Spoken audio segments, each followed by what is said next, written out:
Live and direct from the Midwest, full of wilderness and wildlife. Timberwolves, twins in Minnesota, wild ice. Where if you rhyme, you better be sure that your style's nice. I'm talking Source Magazine, earning 5 mics. This is the land of... Hey guys, we are on leg 1 of the Misadventures of Saucy. I have met a couple fellow travelers back here. Colby, Zach, and Doc Holliday the dog. I don't know if you can see the dog back here. We will. Back in here. He's too cute. We're gonna go get some breakfast and take these guys up towards Nashville on our way to Metropolis. So, I don't know, man. We'll get there. Why don't you tell us about you guys? Give the viewers, and I'll give you our YouTube channel so you can watch it when we get it up. Where you're from, why you're out here, what you're hoping to accomplish. Alright, so my name is Zach. I've been traveling for about 3 or so years now. I kind of started just because when I lived in Colorado after cannabis was legalized, the rent skyrocketed and I couldn't afford to live anywhere, so I started living out of my truck and then just decided I was gonna... Let me interject there. So that the cannabis trade wasn't good for the economy? Oh no, it was fantastic for the economy. It's done wonders. It's helped out education, it's helped out the roads and everything. Like, the economy is booming, and the only downfall is if you're, you know, minimum wage worker, you can't afford to live in Colorado anymore. It's pretty. So that rising tide didn't raise all boats. Like, the minimum wage guys didn't get their pontoons had holes in them, you know. So what I thought trickle down is when the corporations make more, they rain down their benevolence on us. To some extent, what happens is when the cannabis industry makes a certain amount of money in taxes, they'll give it back to the people, but it's so, you know, dispersed because there's so many people living in Colorado now that it's not really like a whole difference that it makes, essentially. Yeah, my buddy Jamie just moved out there. What's up, Jamie? Not to say that the money isn't put to good use, like the education system and all sorts of, you know, the health system and all that, like public affairs, I guess you could call it, are getting much better in Colorado. Nice. Aside from the traffic, that's still atrocious. But yeah, when it started skyrocketing, I was living out of my truck, and I just decided, you know, like there's got to be more to see than Colorado. So sold the truck and hit the road, or the truck? No, I actually started off traveling by a truck, and I was making artwork and selling it for gas money. And I eventually made it up to Minnesota, where I worked a job for a little while, and decided I was going to go out to Oregon to meet up with a friend. And on the way out to Oregon, my truck broke down, so I bought another one. And then it broke down, new truck that I bought broke down in Oregon. So from Oregon, I met a couple of kids that were hanging out on the streets, and they invited me to go to my first rainbow gathering. And that was kind of my first hitchhiking adventure. Right on, and that was what, 2 years ago or 3 years That was when you last year in like May or June. And so yeah, I've been traveling for about 3 years, hitchhiking for about 1.5 years now. Do you like hitchhiking better than driving? Because you don't have to worry about getting gas and all that bullshit. Don't get me wrong, like there are benefits to having your own vehicle, but I do like hitchhiking quite a bit more. Although recently I've been wanting to think about getting a vehicle again, just because I know certain tips and tricks that I've learned while, you know, hitchhiking about how to maintain a vehicle better and actually, you know, get to places for a heck of a lot cheaper. And yeah, so just little things that kind of help along the way that I feel I'm more ready to have a vehicle now. Winter is coming. Hey, I want to talk to Colby for a second, if you want to direct the camera over there. Yes. So, Colby, 31 years old, on the road. Do you have any kind of anxiety about starting a family and getting married? Or are you like, hey man, if it doesn't happen, it doesn't happen. Fuck it, I'm out here doing my thing. Been married. Actually, technically still legally married, so that didn't work out. And that's kind of what pushed me to make the decision that I made. Finally, I've been wanting to do this for a long time. What held you back? Fear? I mean, pretty much just because I was married, you know, I had responsibilities. Once we split up, I was kind of starting my own life. And I feel like, you know, this is something I always wanted to do. I was like a street kid in Houston. I did a bunch of graffiti. I do artwork. Right on. I came to Virginia and essentially just like lost my inspiration. You know, Virginia was kind of like so the road is your muse. That's I'm thinking of Jack Kerouac. You know, maybe I can get out here and actually do something with my talent. You know, I write a lot of poetry. I've had a few things published. And that's really what I want to do. You inspiration, and it's beautiful. Traveling's beautiful. What's your ex like? Is she vindictive where she would run across this on YouTube and be like, yeah, man, he's out. He doesn't even have a house. Ha ha ha. Or would she get this? So she wouldn't get this. No, we're pretty different people. And I think that's why it didn't really work out. Couldn't live up to her expectations? No, and we were together almost 10 years. Holy so shit. a whole lot of history there. Oh, man. And, no kids? No, I lost a custody battle. So Oh, that when you go sucks. into court in Virginia covered in tattoos, you know, it just doesn't usually pan out right for you. No, and this system really is geared towards women, amazingly enough. It's like the one thing in our society that automatically the woman has points, you know? That's true.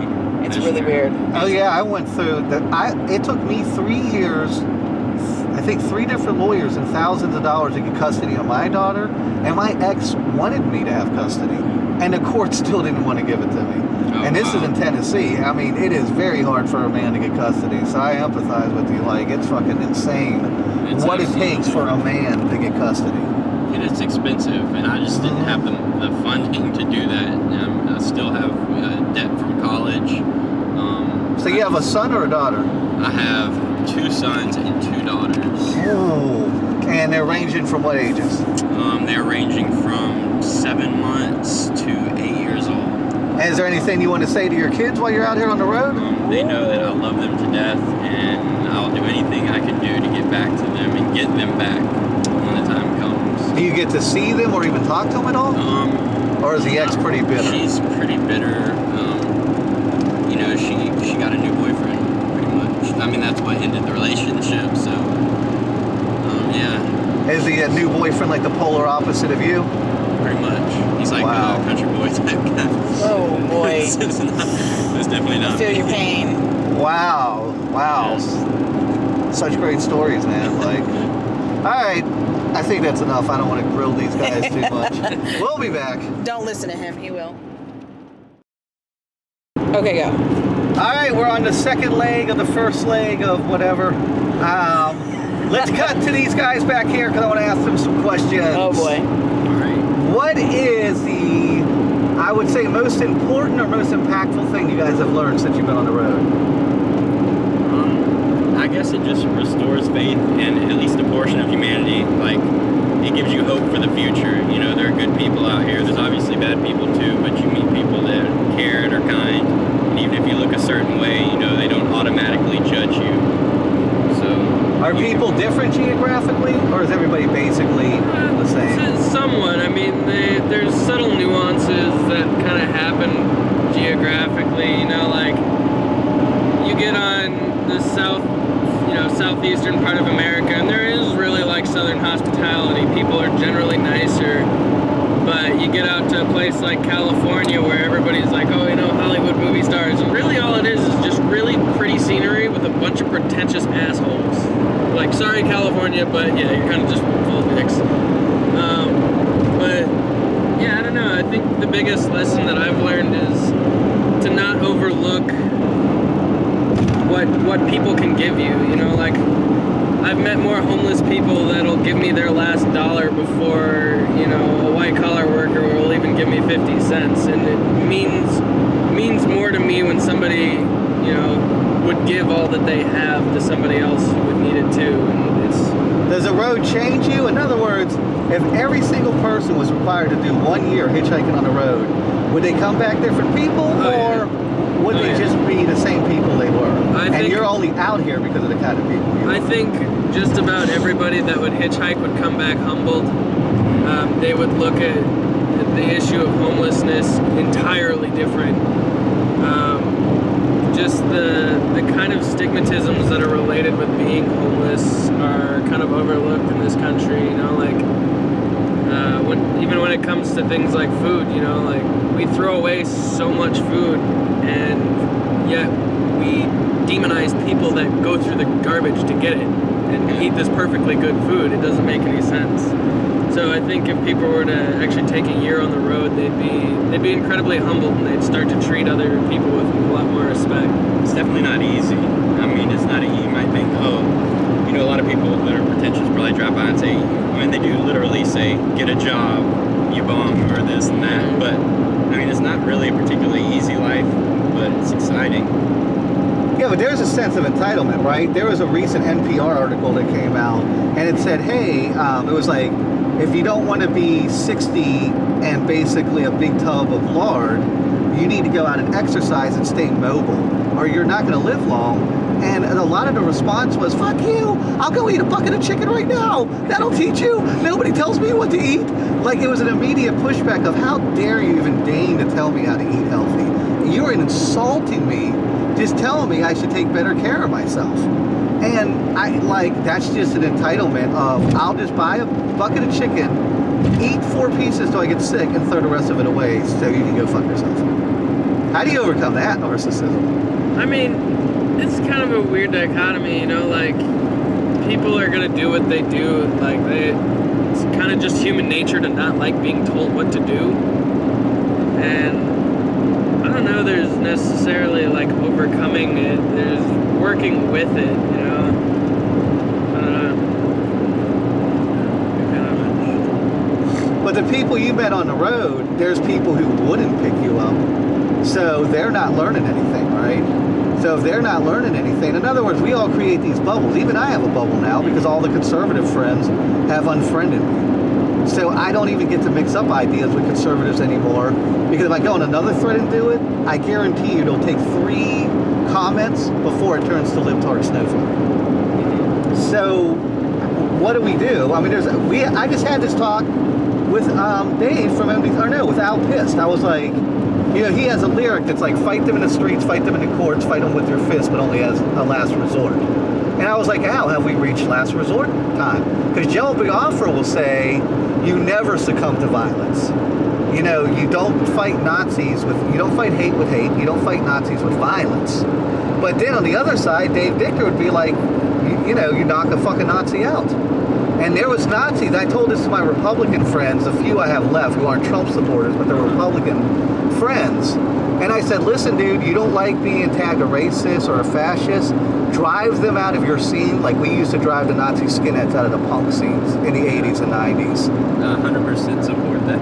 You know, and some guy, some military dude, he was anonymous, but in this article, I think it was a Vox article, he said, look, in the 80s, all these Nazi skinheads would come up and disrupt the shows, so we just started kicking their ass as soon as they came in the door, and they didn't come back. It worked. Violence worked in that case.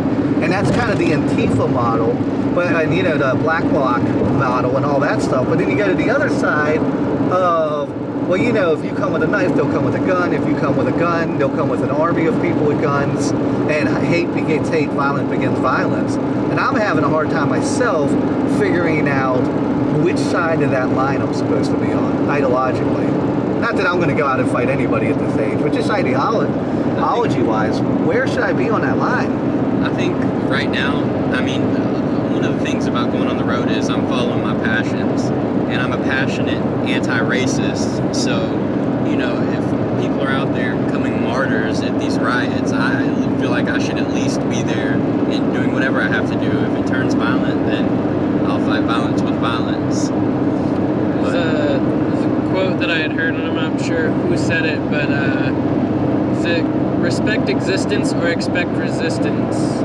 I kind of like that, you know, because, like, in reality, like, what happens with people is they get so brainwashed with their TV into believing and hating other people, and they get so stuck in their little corner of life that they don't actually go out and have these experiences for themselves. Like, I find it kind of ironic, you know, like I was telling you before, the person that I had met that, you know, was a skinhead at this gathering, and he hated black people, yet at the same time he was raised by them.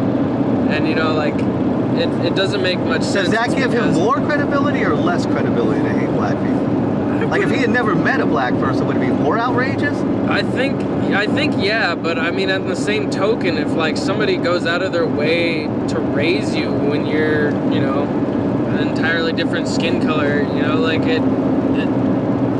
it should show more about that person, and it shows more about, like, how you've reacted to it, and, like, I don't know, it just creates a weird dynamic, I guess. Even if he had a bad experience, like, what does that matter? He had a bad experience being with the upbringing of African Americans, but they're people, we're people. He could have had an equally or way more terrible experience with, if you were raised by white parents, Caucasians. So. But you guys are on the road. When you're on the road, how much of what you're encountering is just regular people having is this the most political conversation you've ever had with somebody who picked you up? Or are people just talking about oh, did you see the latest episode of so-and-so or the latest movie? Or is America out there talking like we're talking? I think the majority of people would like to have some sort of extended conversation on politics and on certain things, but especially as a hitchhiker, you might not know where to start. More people might be interested in why we travel the way we travel, but well, I definitely had to fill you out, right? I was like, let me see if to see where we stand before they start saying, right? Because I don't want you guys to same thing as a hitchhiker, as a hitchhiker, you make the judgment before you even get into a car. Does this person seem like a sane person, or do they seem like they're going to be all weird? It's just one of those things. We all have to make judgments based on experience. So how did you size me up? Because you guys jumped in the car pretty quick. Well, that's why I kind of asked your name first and just to see how you responded. What name would you have stayed away from? Not necessarily a name, but just the manner in which you presented it. Yeah. How you presented yourself. You seem like a nice guy, so. And you have your wife in the car, so it helps. I make you seem safer. Have you not gotten in the cars before? There's been a couple of times when I've passed up rides. My dog is very intuitive, and there's been a couple of times when I'm fairly certain that they were, strung out on something, and he would start growling and barking before we even got into the car. So oh yeah, he jumped in before you guys even opened the trunk. So he was like, he kind of just knows. But that's as far an excellent as traveling companion. being able to find that out for yourself, it's just kind of one of those things with experience. You learn more and more about what people, are about, and how they act when they're about those things, I guess. So. Well, I live in a social media bubble. I live in the political arena. I'm online all the time. I'm talking to people on different comment threads. I have a hard time believing that if you met someone at a coffee shop and said something you didn't like, they would get to your nose and start screaming, "Fuck you, liberal snowflake." So when you're out here pounding the pavement and you're out here on the highway, are people more relaxed than you see them on social media? Because social media is a fucking hornet. They're well more relaxed. It's easy as hell for anybody to be a keyboard warrior, from the comfort of your own home, you can hate all you want, but when it comes to it, when you're face to face with somebody, a lot of people don't have the balls to say what they really want to say to people. So put them in a city somewhere where they're directly, in confrontation face to face, and that's not going to happen. Right. People revert back to being terrified to say what they really think in their heart, what they believe. Well, I was having this talk with Rachel online the other day, and I was like, has this whole Trump movement empowered people to come out and say the things they've always wanted to say? Or is his demagoguery somehow creating this out of people who in any other situation wouldn't feel that way? I mean, would somebody who believes the earth is flat today would have ever been able to be talked into that 10 years ago? Or did they always believe the earth was flat and they were afraid to say it because people would laugh the shit out of them if they said it 10 years ago? I think it's a little bit of both. I think to some extent there are people who are afraid to say what they really want to, and with Trump being in power, it gives a certain security blanket for some people. But also, what happens with people is we're very influential and we're very influenced by those around us. And if you have friends that are predominantly Nazis, you're more than likely going to start reverting to that if that's what you constantly hear on a day-to-day basis. I'm a firm believer that racism is a very taught thing. We aren't born racist. We look at each other as human beings when we're children, so kids do not know the difference. Yeah, so But what is this experience though on the road? Is this a political experience you're having, or is this just a human experience? It's the human experience. It's really getting down to the freedom of what it is to live, essentially, not being caught up in bills and society's kind of standards that they set forth for what you're supposed to do as an American or as an adult. And realistically, I was always taught, It does. It turns political to an extent. It does. The police would try to stop us. We got stopped 6 times. Yeah, 6 times in Virginia. Where did you go to jail for 7 hours? I was held in the police precinct for 7 hours in South Dakota because they profiled me thinking that I committed a pharmacy robbery. So that was fun. Not really at all. But yeah, it's interesting, you know, for the most part, you know, like I was always taught as a kid, you know, like you're supposed to do these things, pay bills, have a job, have a car, all that, but above all, be happy. And when you truly find something that is your bliss, and for me that is, you know, traveling around and playing guitar, like that's my bliss and that's what makes me happy, then, you know, I'm not going to let anybody else tell me that I can't do that when I'm physically doing it and I know it works. So yeah, it's always amazing to me how much people care about the actions of others that don't affect them. You know, when I was younger, I used to have a production company. I would go to family get-togethers, Thanksgiving and crap. And I was probably in my early 30s at that point. And they'd be like, so what do you do for a living? And I'm like, well, you know, I own a production company. I throw concerts. And they're like, no, but what do you do? And I'm like, I'm telling you what I do. I throw concerts. I don't understand. How do you make money doing that? Well, people who want to see music pay money. And that money goes into my pocket after I pay everyone else. It's like any other business on the planet. And it's like they would. It wasn't like they were like, screw you, loser, for having that company. They wouldn't even deem to acknowledge that that was a thing that existed in the world. They just kind of wrote it off like, okay, he's just doing make-believe. Like, that's not really a thing. He must work at like a foundry somewhere and doesn't want to tell us. There's no way that that's a thing. Even though their logical brain has to know it's a thing. I mean, concerts just don't spontaneously happen. I mean, you know, there's big money in concerts. That kind of relationship is a hell of a lot like when you're a small kid and you tell your parents, and mine were never really like that, but when you tell your parents, you know, like, I'm going to grow up and be a rock star, you know? I'm going to play guitar, and they tell you, son, it's 1 in a million, you're never going to be a rock star. Like, go fucking do your homework. So that kind of thing that people don't understand how it might work or how you get to that point they're quick to dismiss the legitimacy of what you're doing.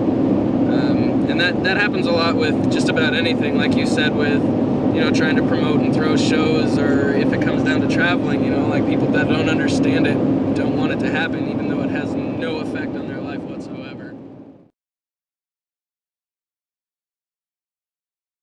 Yeah, that's why I put a question up the other day. I said, let's say that Trump passes some executive order that requires every football player to stand for the national anthem. How did your life just get better? Are you healthier? Do you get more money in your paycheck? You know, you having more sex with your wife? How is this making your fucking life any better if people stand during the national anthem? I don't understand why you're so invested in this. And that is definitely like subliminal fascism. Like, I don't even understand. And I also said, who was it, Shapiro, that sheriff came out and found some obscure law that says it's against the law to not stand during the national anthem, and that Trump needs to enforce it, that anytime the national anthem is played, you have to stand. I said, dude, I'll be shot in a week, because I'll go get a fucking boombox, and I will show up to everything and play the national anthem. I'll be like, oh, you having a good dinner? Fuck you, you've been anthemed. Oh, you enjoying the new Star Wars movie? Go fuck yourself, you've been anthemed. That's awesome. You better stand, commie. You better get up on. Turn off the Star Wars movie. Patriot, You've been anthemed. You better prove it. Protesting the anthem in school. Like, I would never stand for it. Yeah. And that was in a whole different type of political climate than now. Yeah. And Let's I thought see George how much Bush was they mad love about forced patriotism when I show up at everything with a fucking boombox and make them stand. It'll be like Simon Says at gunpoint. I will make these motherfuckers stand just pushing a button. That would be great. Wouldn't do that for you. Breaking the law. Next time the police stop us, that's what we have to do. Start playing the national anthem.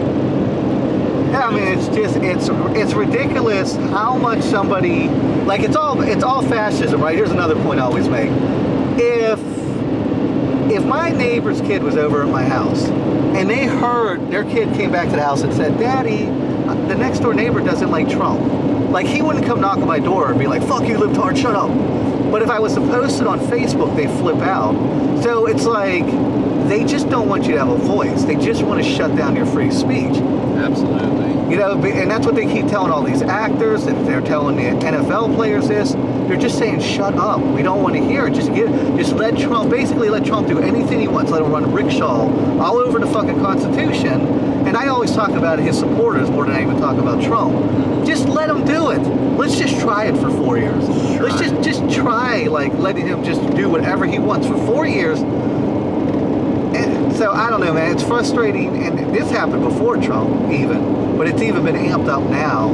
The strain of fascism in this country, of everybody just saying, shut the fuck up, don't say that, I'm offended. And somehow your words are oppressing me because you're saying things I don't believe in. It's crazy. What's interesting about freedom of speech to me is that I think a lot of people don't realize, and they obviously just aren't educated enough or don't know enough about it, but hate speech isn't covered by your constitutional right. Like, you are free to speak, absolutely express your opinions, but as soon as it comes to hate speech, that is not constitutionally protected. So why, so many large groups of people can get together and march as white pride rallies to dehumanize another race is ridiculous that it's not, like, subjugated to more, I guess I'm losing the term here. It's just really overlooked, really, Well, and here's another thing people don't understand. There's no absolute freedom. Somebody always has to compromise. If there's a drive-by and my son gets shot and they want to take the bullet out of him in the autopsy, and I'm like, no, I'm of a certain faith. I think Jewish people might have this faith. I know Muslims do, where we don't do autopsies. We don't desecrate the body. Somebody's going to lose, right? Either you're going to run over top my religion and get that bullet, or the only piece of evidence that could lock up the person who killed my son is not going to be able to come into evidence, and my son's killer is going to walk. You see what I'm saying? So either way, somebody's going to lose. But I think there's people out there that's like, no, it shouldn't be that way. I should never have to compromise. I should always win. If I have an apple tree and the branch is hanging in the neighbor's yard, and I don't want your apples falling in my yard, someone's going to lose. Either you're going to have to pay to cut the branch down, or I'm going to have to put up with apples in my yard. And I just don't understand this reflexive urge to be like, fuck you, fuck these apples, and flip out and think it's all about you. People just are so narcissistic in this country. They just think it's all about them. It's not. We're all living in a community together. I think a lot has to do with the way we communicate now. Like, social media has had such an impact on the political dynamic of this country because people can say things behind closed doors. They don't have to experience the repercussions that would usually brought in life. And the way we used to connect, when it used to be face to face and it wasn't like it is now. So people feel safe, I guess. And what people don't understand about the whole bullshit socialism argument, you'll never escape it. Have you ever been out to dinner with 10 friends? Someone always tries to short the bill.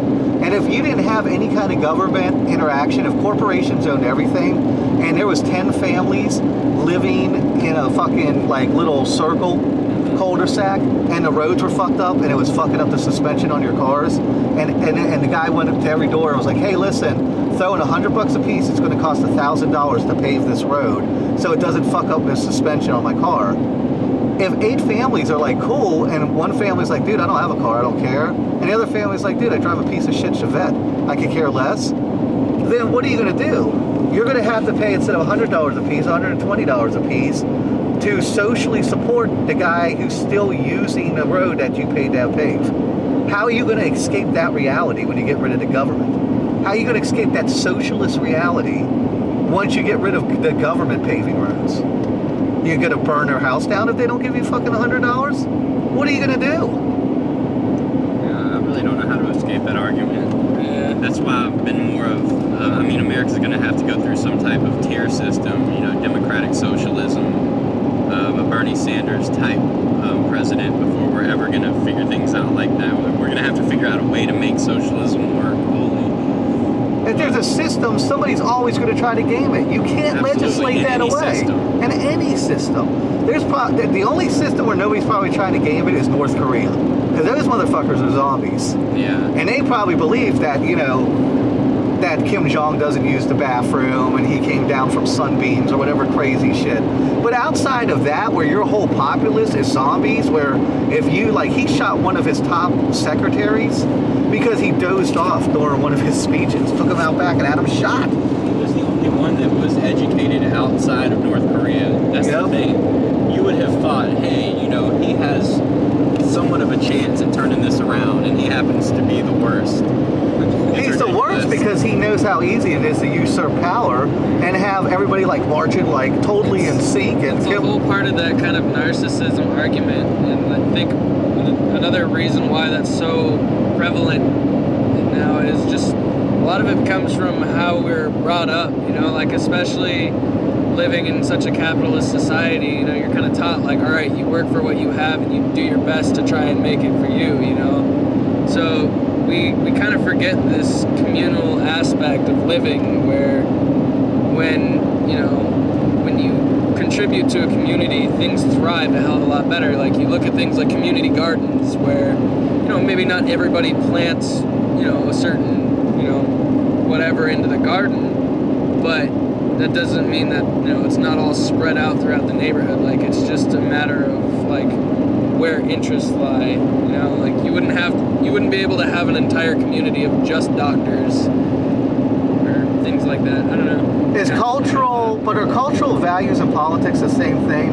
In other words, how many Trump supporters or racists or Nazis have you met doing what you're doing? Are there a lot of Nazis hitchhiking the country and just having experiences? I mean, not that I've noticed myself, but that's not to say that they're not out there. I'm sure there are.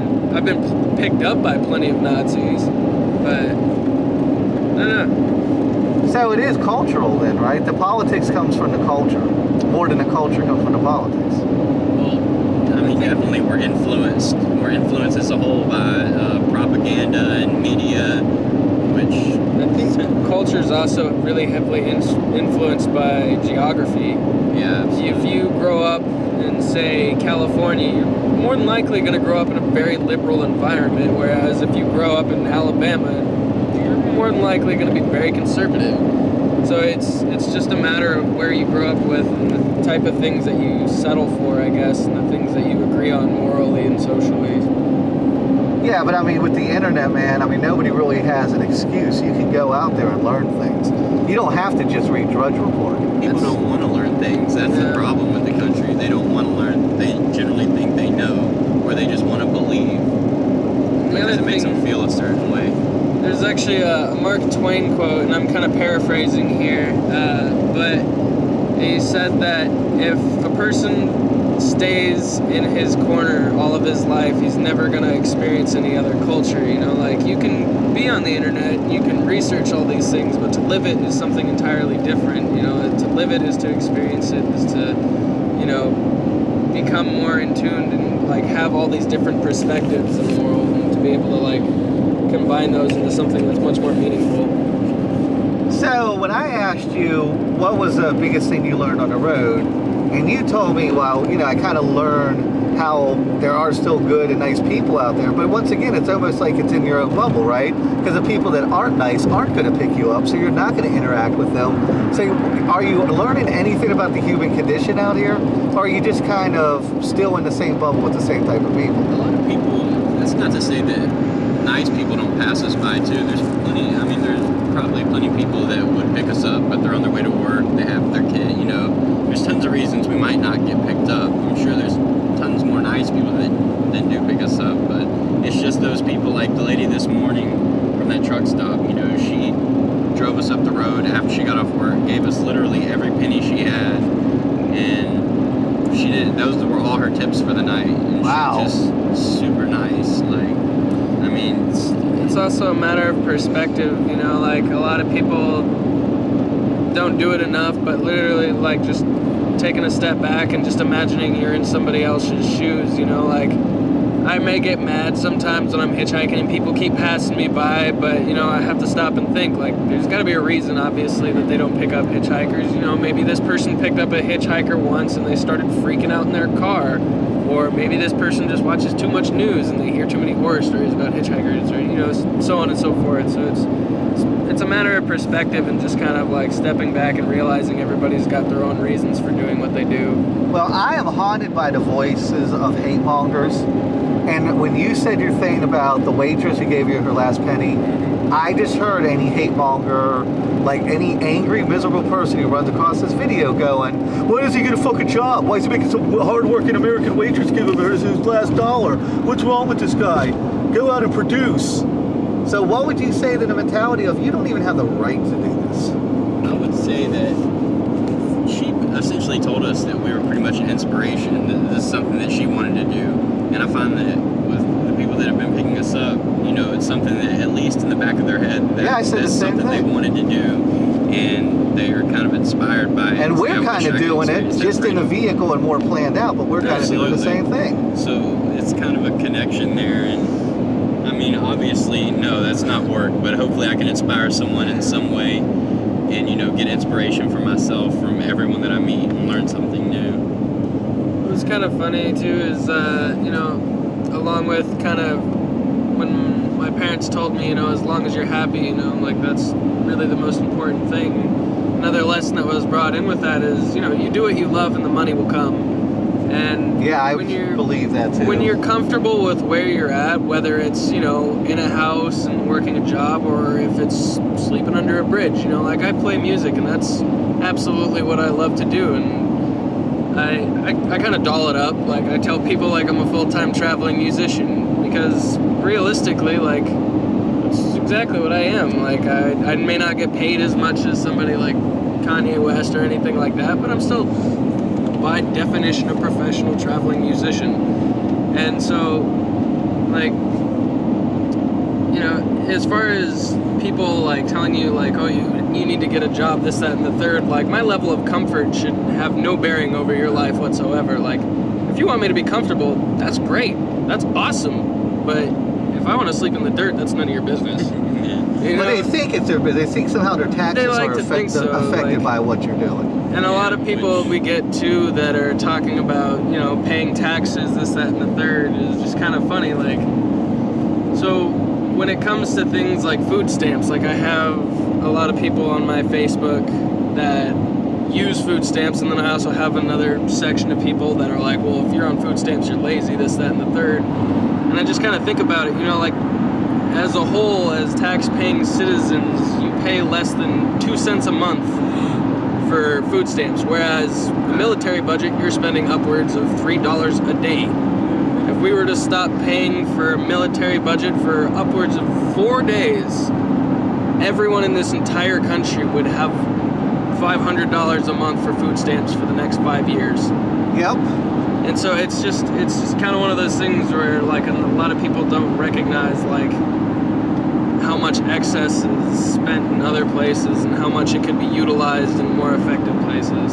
And they complain that they have to pay taxes for things they don't want to pay for, but guess what? I have to pay for wars I don't want to pay for. So why is I don't want to pay for a poor family to feed their kids more important than I don't want to pay to fucking drone the shit out of some Middle Eastern country I can't even find on the map?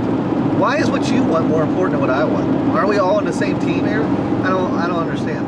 We're supposed to be, but people forget that, you know.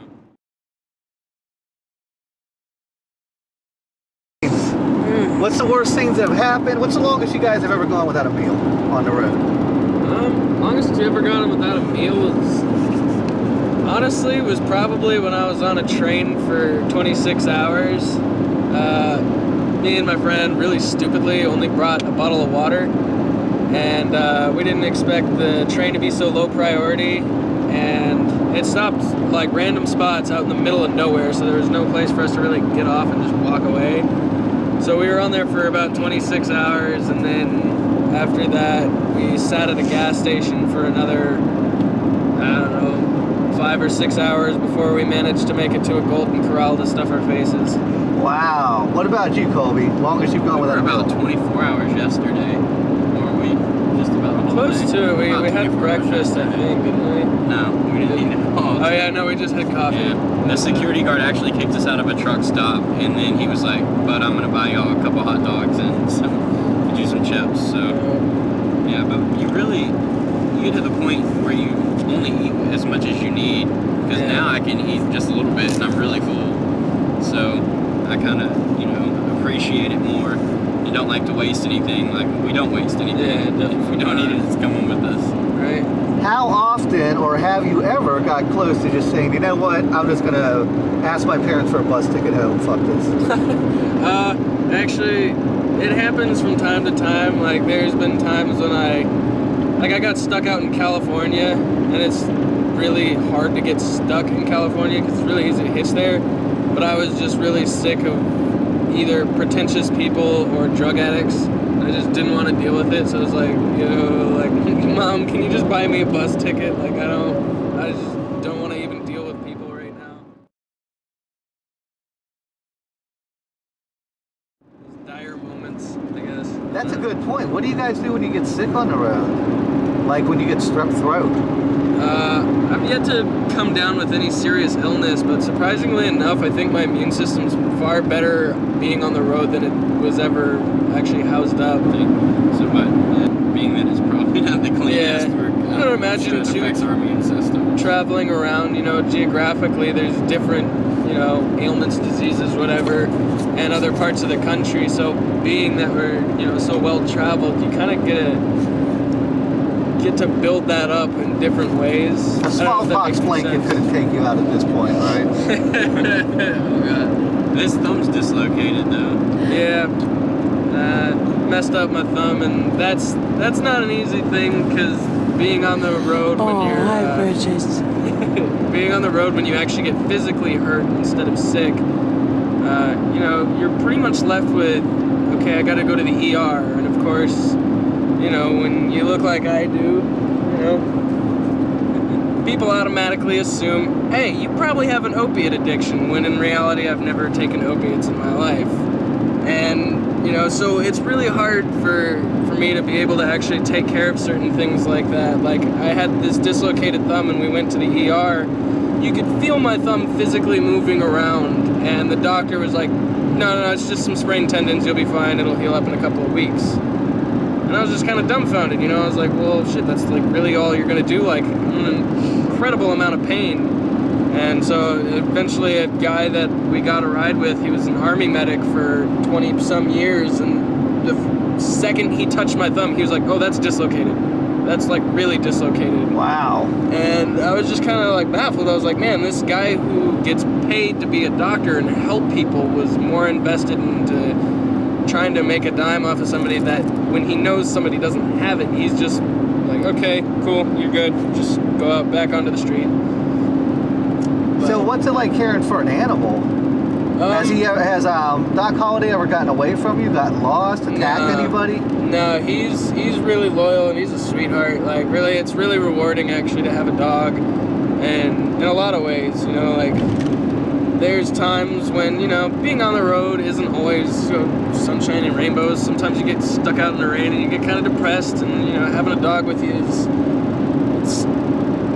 it's reassuring, really. Is like, with him, there's moments when I go through, like, some tough times, and he's more of a reassurance. Like, he's a reason why I keep going. Like, if I give up and keel over on the side of the road, what the hell's gonna happen to my dog? So I kind of look at him as a pretty big motivator, and it's not like that happens all the time, but every once in a while I turn and thank him, for what he's done for me. Like, honest to God, there was actually a time in California when I was going through some shit with my girlfriend, and I broke off from her and traveled, and I was really depressed for a day or so, and I was seconds away from just stepping out in front of a semi, like literally about to step into there, and his leash was tied to my bag, and he was so freaking hot. It was 107 degrees in California. He's all black. He was fucking dying.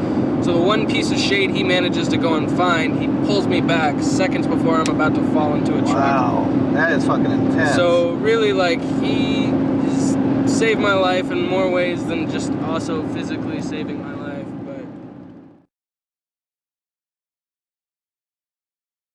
But so, I So the stick connections around you for make you. on the road, are you friends with people you've traveled with forever? Like being in a fucking war with people? Or will you and Colby not know each other in 10 years? I imagine that to some extent I pretty much stay in contact to some degree with pretty much everybody that I travel with. So really when you travel with somebody, you're what's called road dogging it, right? And that's somebody that's kind of like your ride or die. Like you kind of look out for them, and when you develop that kind of connection with somebody, it's not something that you can just be like, okay, well, I'll probably never talk to you again. Like, I'm probably going to be talking to Colby for more than likely the rest of my life. You feel the same way, That's Colby? just kind of how it goes. Absolutely. I mean, you're gonna meet bad people too, but that's pretty much few and far between. You know, But you're gonna develop loyalty because really, we're fighting for survival. I mean, some days it's raining, freezing, and eating out of trash cans, and some days it's $100 kickdowns and hotel rooms. You know, like it's really hit or miss on the road. Wow. Girlfriends. I know you have a girlfriend, Zach. Explain the dynamics of this, because I'm having a hard time kind of reconciling this in my brain. How are you in a functioning relationship when, like you said, one night you might be in a hotel, the next night you might be under a fucking bridge?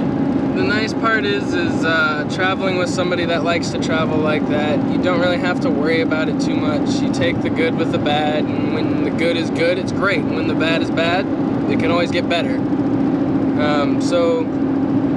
And when you have somebody to share that with, and somebody to really build a life with that starts off like that, like that's, in my opinion, the basis for real true love. Like, this woman has been with people who have been a hell of a lot richer than I am, and probably a hell of a lot richer than I'll ever be. I got $2 in my pocket, but she loves me, and she loves me for who I am, and that's real. It's real as hell, and I appreciate the hell out of that. So, What kind of background does she come from? very intelligent. Yeah, she's incredibly intelligent. Her great grandfather developed the chaos theory, and she. Explain that for people who don't know what that is. I would not be the person to tell you.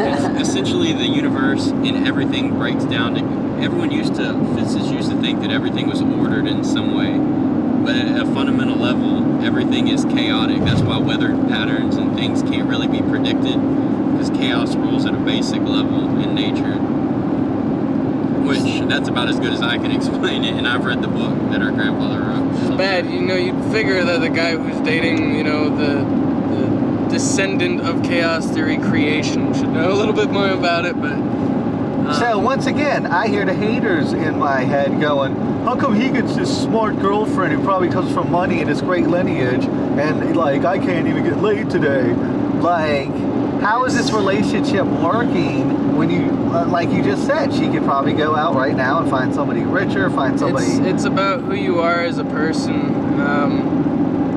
I try and present myself as honestly as I can, and when you do that, and you really truly be yourself, you attract what you put out. So if you're really trying to be yourself, you're gonna find somebody who's gonna be attracted to that, and that's what I started with her. Was when I first started traveling, I had no intention of dating her. It was just like, okay, let's travel together. Like, you were looking for a place to go, let's hang out, and we started traveling together, and it slowly kind of turned into that. Holy crap, I really love this person. They're amazing in just about every single way. And Have you met her parents? yeah, that was actually why we were in Virginia. I went to visit her mom, and we also met her dad. And what do they think of this? Are they like, come in off the road and stay here? Her mom's pretty cool with it. Yeah, her mom's really cool. Her dad is, he's not necessarily supportive of it, but he doesn't talk down on it. So that, it is what it is. But at the same moment, it's really refreshing to meet parents in a traveling relationship. It's kind of interesting. She's met most of my family as well, so yeah. But do you see this nomadic lifestyle as just an experience you're having in your youth? Or do you think you're going to be 45 and still out there pounding the pavement? Honestly, I don't know, because, woman I'm dating is 32 years old, and she tells me from time to time, you know, like, I can't fucking put this pack on. I don't want to do this right now. Like, you know, it can get old for sure. And I mean, like, as much as I would like to say, like, oh yeah, I'm gonna be traveling forever, like, the end goal really is to settle down and start a family. And with her, I really love to do that. And have a commune, have a traveler's hub, and have something that still relates to traveling, while at the same time being able to have some sort of home base and place to really call our own, not have to actually rely on other people. Right on. All right, I don't know if we're going to have a chance to bust out the camera again. I don't know how many views this is going to get because it's a brand new project. So let's end with this. What do you guys want to tell anybody you might know and the people you don't know on your way out the door here? I just want to say, have faith in the human race, because there are good people out there, and it can get better if we all work together. I guess I got a couple of things. One, turn off your TV, go outside, go talk to people. Like, for real, the human existence is all about connection, and you don't expand your perspective by sitting and watching your TV and being scared all the time. And also to quote another traveler, his name is Kai, he's currently in jail right now, but no matter who you are, what you've done, you're worthwhile and you deserve love, and just remember that. Right on. Alrighty guys, thanks.